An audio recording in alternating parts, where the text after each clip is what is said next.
Hi hello welcome to big TV. నేను మీ Gautami. So ఈ మధ్య కాలంలోని నిజానికి భార్యలు భర్తల్ని చంపడం, భర్తలు భార్యల్ని చంపడం అన్నది అందరికీ ఇదొక ఫ్యాషన్‌లా తయారైపోయింది. ముఖ్యంగా ఆ చంపే విధానాలు కూడా అందరిని కూడా భయభ్రాంతులు చేసే విధంగా ఉన్నాయి. అయితే ఏంటి ఈ విధంగా కూడా చంపుతారా? ఇంత దారుణంగా కూడా చంపుతారా? అన్నట్టు నిన్న మేడ్చల్‌లో జరిగిన ఇన్సిడెంటే ఉదాహరణ. అయితే దాని గురించి మాట్లాడితే వాళ్ళు మనతో పాటు సోషల్ యాక్టివిస్ట్ మనోజ్ నామాల గారు ఉన్నారు. నమస్తే. నమస్తే గౌతమి.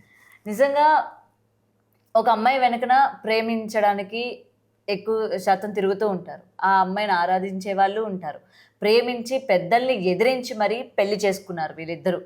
కానీ పెళ్లి చేసుకున్నప్పటి నుంచి వీళ్ళిద్దరికీ మధ్యన ఉన్న ఘర్షణలు కావచ్చు, గొడవలు కావచ్చు, అది ఎంత తీవ్ర స్థాయికెళ్ళాయంటే ఇవాళ మనం చూడొచ్చు ఎంత దారుణంగా చంపాడో. నిజానికి ఒక ప్రేమించే అమ్మాయిని ఆ విధంగా అంత దారుణంగా ఎలా చంపగలుగుతున్నారు? ముఖ్యంగా అలాంటి టైంలో అంటే అంత దారుణంగా మగవాడి యొక్క మైండ్‌సెట్ ఎందుకు మారిపోతుందంటే ఏం చెప్తారు? డబ్బు కోసం. మనీ. మనీ. ఎక్కడన్నా పో నువ్వు. హ్మ్. 2 అక్షరాలు ప్రేమ, 2 అక్షరాలు డబ్బు. డబ్బు ప్రేమని డామినేట్ చేస్తుంది గౌతమి. అంత డబ్బుతో లింక్ ఉంది. చాలా కేసులు మీరు తీసుకోండి, పాత కేసులు కూడా మీరు తీసుకోండి.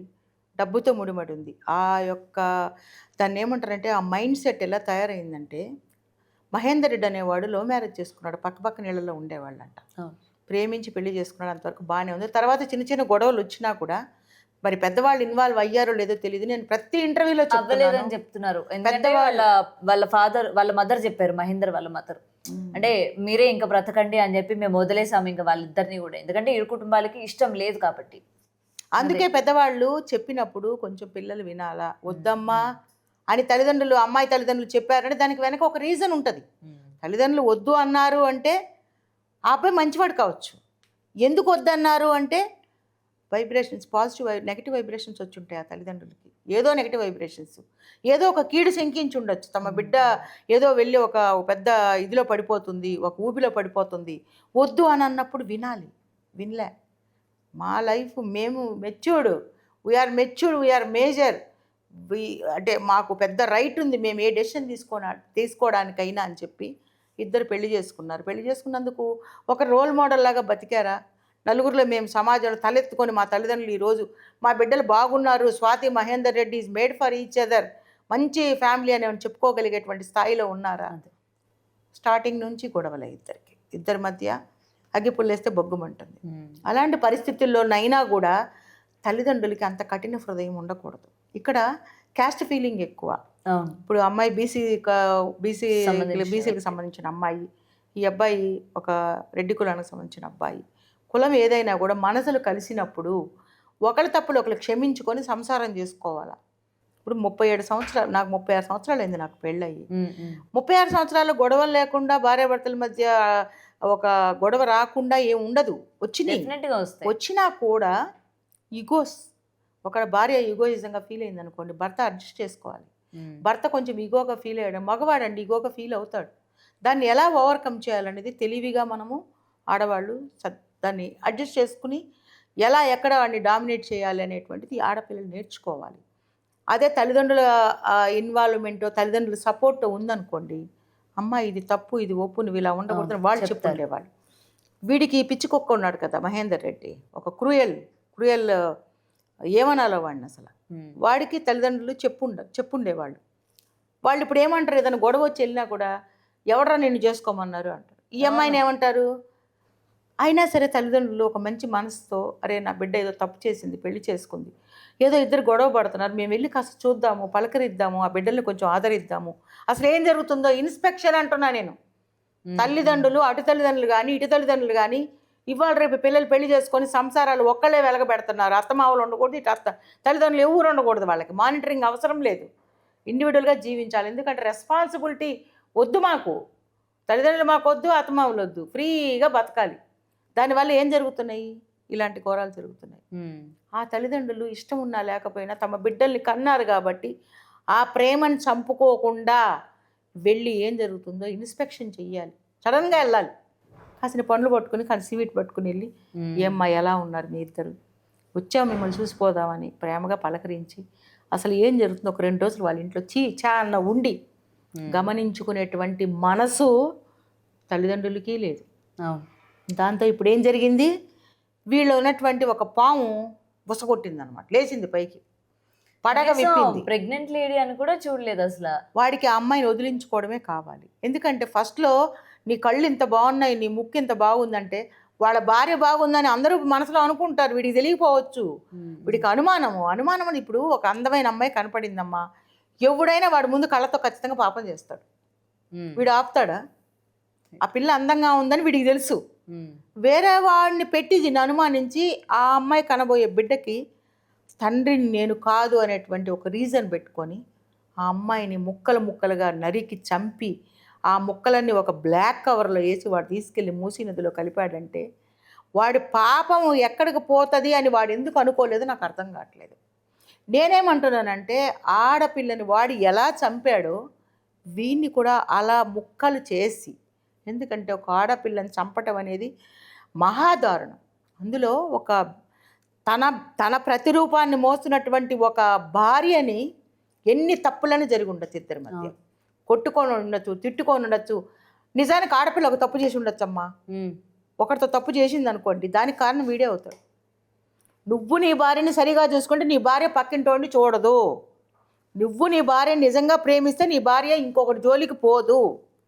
నువ్వు నీ భార్యకి ఇవ్వాల్సినటువంటి సంతోషాన్ని సుఖాన్ని నువ్వు ఇస్తే నీ భార్య ఇంకొకటి జోలికి పోదు. నీ భార్య దారి తప్పింది అంటే దానికి కారణం నువ్వే అవుతావు. కానీ ఆమె తప్పలేదు, స్వాతి నీతిగానే ఉంది.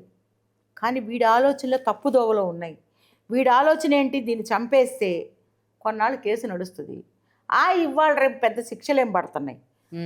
లాయర్ని పెట్టుకున్నానంటే డబ్బు ఉంది, లాయర్ని పెట్టుకున్నానంటే వాడు నన్ను కాపాడుతాడు, బెయిల్ ఇచ్చుకుంటాడు, నేను బ్రతికి హాయిగా నేను కొన్నాళ్ళు కేసు నడుస్తుంది. తర్వాత రాజెవరో రెడ్డెవరో శుభ్రంగా నేను ఇంకొక పెళ్లి చేసుకొని చక్కగా పైసలు తీసుకొని ఇంకొక దాన్ని కూడా ఈ విధంగా నేను హింసించుకుంటా, దాన్ని కూడా చిత్రవద చేసుకుంటా. అంటే సైకో మనస్తత్వం మగవాడికి ఏంటంటే అమ్మా, మనం చూడండి కొంచెం మెత్తగా ఉన్న పిల్లలు ఎవరైనా కనపడ్డారనుకో, ఏంద్రా ఏట్రా మీ అమ్మ ఏం చేస్తుంది, అదే వాడు అన్నాడు అనుకో, ఏంద్రా వీడు పోరో నీ జోలికి మేము రావంటారు. మెత్తగా ఉన్నారనుకోండి వాడిని ఏదో ఒక రకంగా బొగ్గు నొక్కుతారు. పక్కింటి పిల్లలు వచ్చారనుకోండి, ఏం చేస్తారు మీ అమ్మ నాన్న అని వాడిని ఒక అమ్మాయినైనా సరే, ఏంది మీ అమ్మ ఏం చేస్తుంది, పెట్టలేదా నీకు, ఇలా మాట్లాడతాం. అదే నేచరు మగవాడిలో ఉంటుంది అనమాట. ఏంది కులుకుతున్నావు, ఏంది డ్రెస్ వేసుకున్నావు, వాళ్ళు తయారవుతున్నావు, ఏంటి కథ అంటే వాళ్ళు ఉన్నటువంటి ఒక మేల్ ఇది సాటిస్ఫై అవుతుంది అనమాట. వాడు తృప్తి అనమాట, అబ్బా నేను గాంగ దీన్ని హింసిస్తున్నానని. అది అమాయకురాలు కదా, బుడి ఏడుపులు వచ్చేస్తాయి. వాటిని లండి కొడక నన్ను అనుమానిస్తూ ఉంటాడు, చెప్పు తీసుకొని అక్కడే పటా వేసేసింది అనుకో, తర్వాత సంగతి తర్వాత ఈమె యాక్ట్ చేసేచ్చు బ్రహ్మానందలకు నన్ను కొట్టాడని చెప్పి. ఈ దొంగ తెలివితేటలు నేర్చుకోకపోతే ఆడపిల్లలు ఈ సమాజంలో ఇలాంటి పిచ్చి కుక్కల నుంచి తప్పించుకోవడం చాలా కష్టము.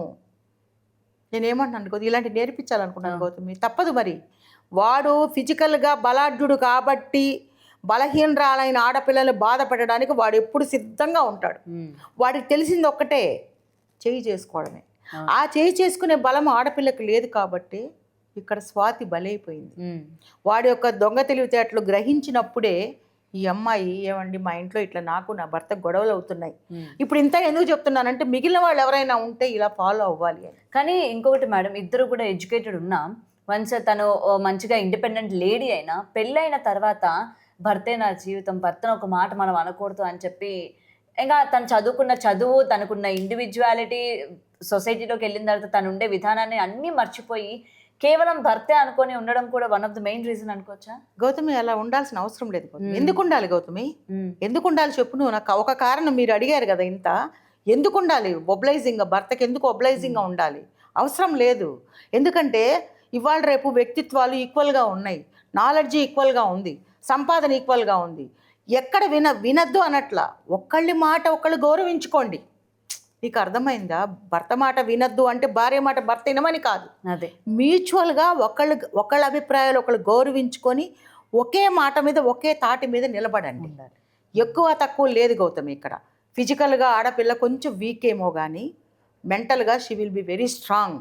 ఆ స్ట్రాంగ్నెస్ వాళ్ళలో ఉన్నదని తెలుసుకోవడానికి ఒక జీవితకాలం సరిపోవట్లేదు వీళ్ళకి. ఈ లోపలే ఇలాంటి ఘోరాలు.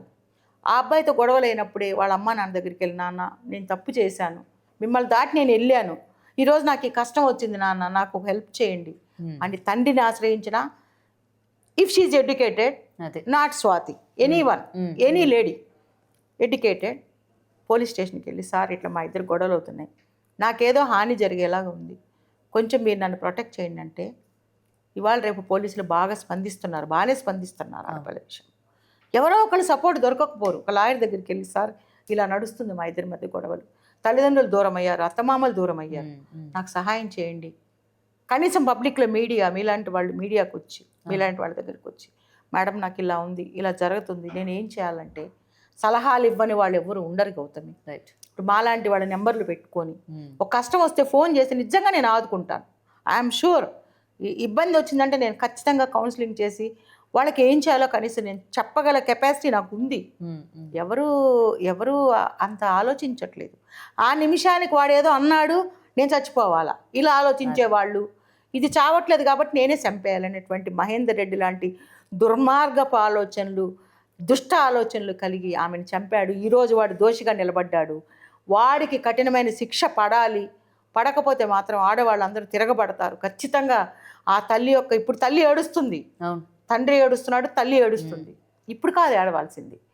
ఆ బిడ్డ ఇంట్లో నుంచి వెళ్ళిపోయినప్పుడు మీరు ఏడ్చారు. తర్వాత అయినా ఆ బిడ్డ దగ్గరికి వెళ్ళి నా బిడ్డ ఎలా ఉంది, ఏదో తప్పు చేసింది, మేము క్షమించుకోవాలి, మా బిడ్డను మేము తెచ్చుకోవాలని చెప్పి ఆ బిడ్డ ఇంటికి తెచ్చి ఏ రోజన్నా చేయి గడిగిచ్చి ఒక బట్టలు పెట్టి పంపించారా తల్లిదండ్రులు? మీరు ఈరోజు మీరు గొల్లుగొల్లమని ఏడుస్తున్నారు. డెఫినెట్గా లేదు, కమ్యూనికేషనే లేదు వాళ్ళు. సో అలా చేయకండి. మీ బిడ్డలు తప్పు చేసినా కూడా వాళ్ళని మందలించండి. లేదంటే పెళ్ళి కాకముందే వాళ్ళు అలా తప్పు చేయకముందే వాళ్ళని కూర్చోబెట్టి చేసుకుంటే ఇలా ఉంటుంది, చేసుకోకపోతే ఇలా ఉంటుంది, అమ్మ నా మాట విని తల్లి అని చెప్పి బతిమాలో బామాలో ఆ బిడ్డకి నచ్చజెప్పి వాడితో పెళ్లి కాకుండా చేయాల్సిన బాధ్యత తల్లిదండ్రులది. కాబట్టి ఇక్కడ తల్లిదండ్రులది తప్పు, అత్తమామలది తప్పు, వాడిది ఇంకా తప్పు. ఈ అమ్మాయి కూడా చచ్చిపోయింది కాబట్టి అనకూడదు, కానీ ఈ అమ్మాయి కూడా తప్పు చేసింది. పోతుంది. I feel very bad. Swathi చనిపోవడం అనేది ఇట్స్ నాట్ స్వాతి, బట్ ఏ ఆడపిల్లైనా కూడా ఇలాంటి చావు మాత్రం రాకూడదని నేను కోరుకుంటున్నాను. Swathi Gautami sorry. So may her soul rest in peace. అదొక్కటే కాదు, వాడికి కఠినమైన శిక్ష పడాలి. ఆ శిక్ష ఇమ్మీడియట్గా అమలు పరచాలి. ఫాస్ట్ ట్రాక్ కోర్టులో ఆ కేసుని ఫైల్ చేయాలి. సో ఆ అమ్మాయికి న్యాయం జరగాలి. ఆ కుటుంబానికి అనట్లా నేను, అమ్మాయికి ఎవరూ లేరు ఇంతవరకు. ఈరోజు వచ్చారు లైమ్ లైట్లోకి, మా అమ్మాయి అనుకుంటా. ఇన్నాళ్ళు ఎక్కడ పోయారు మీరందరూ? సో అమ్మాయికి న్యాయం జరగాలి. ఒక ఆడపిల్ల, నాకు కూడా పిల్లలు ఉన్న ఆడపిల్ల ఉంది కాబట్టి చెప్తున్నాను, ఒక ఆడపిల్ల కూడా నాకు బిడ్డ లాంటిదే. ఆ బిడ్డకి జరిగింది అన్యాయం కాబట్టి వాడికి ఇంకొక పెళ్లి చేసుకోవడానికి వీల్లేదు, వాడు అసలు భూమి మీద ఉండటానికే వీల్లేదు. కాబట్టి చట్టం ఇమీడియట్గా శిక్షను అమలు పరచాలని ఒక స్త్రీగా నేను కోరుకుంటున్నాను. Right. Thank you. For more videos like this, subscribe Big TV channel.